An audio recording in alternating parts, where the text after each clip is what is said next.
ভিডিওতে দেখতে পাচ্ছেন আপনারা একটি সিমেন্স ইন্ডিয়া ব্রেকারের 33 কে ব্রেকারের স্প্রিং চার্জ মোটরের আমরা রেকটিফায়ারটি খুলে ফেলতেছি। কারণ আমরা একটু আগে মাল্টিফাংশন মিটার দিয়ে দেখেছি যে রেকটিফায়ারটি কাজ করে না, অর্থাৎ এর আউটপুটে ডিসি ভোল্টেজ আসে না। ইনপুটে এসি ভোল্টেজ থাকা সত্ত্বেও আউটপুটে ডিসি ভোল্টেজ আসে না।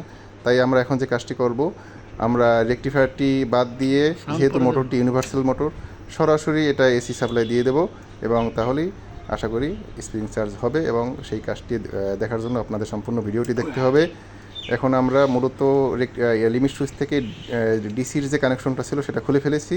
এখন আমরা এই রেকটিফায়ারের ইনপুটের যে এসির যে টার্মিনাল দুটো, সেটি ওই লিমিট সুইচের ওখানে লাগিয়ে দেব। এরপরে জাস্ট মোটরের কানেকশনটা আমরা ওখানে দিয়ে দেব। দেওয়ার পরে আমরা চেক করে দেখব যে আমাদের স্প্রিং চার্জ হয় কি না। মূলত যাদের এই ব্রেকার রয়েছে, যেখানে রেকটিফায়ার রয়েছে, সেখানে যদি কখনও দেখেন যে সব ওকে আছে কিন্তু মোটর ঘোরে না, সেক্ষেত্রে আপনারা দেখবেন যে রেকটিফায়ারটি ঠিক আছে কিনা, রেকটিফায়ারের আউটপুটে ডিসি ভোল্টেজ আছে কিনা। যদি না থাকে তাহলে ধরে নেবেন রেকটিফায়ারটি নষ্ট হয়ে গেছে। সেক্ষেত্রে আমি যে কাজটি করেছি আপনারাও সেই কাজটি করতে পারবেন। এজন্য আপনাদের ফুল ভিডিওটি দেখতে হবে। এখন আমরা আমরা এসি কানেকশন লিমিট সুইচে দিয়ে দিলাম এইমাত্র।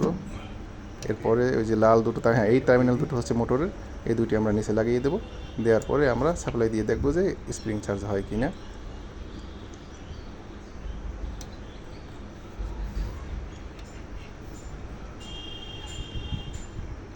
আমাদের কানেকশন হয়ে গেছে। এরপরে আমরা জাস্ট এমসিবি উঠাবো। এমসিবি উঠালাম, মোটর কিন্তু ঘোরা শুরু করছে। স্প্রিং চার্জ হয়ে গেল। সবাইকে ধন্যবাদ ভিডিওটি দেখার জন্য।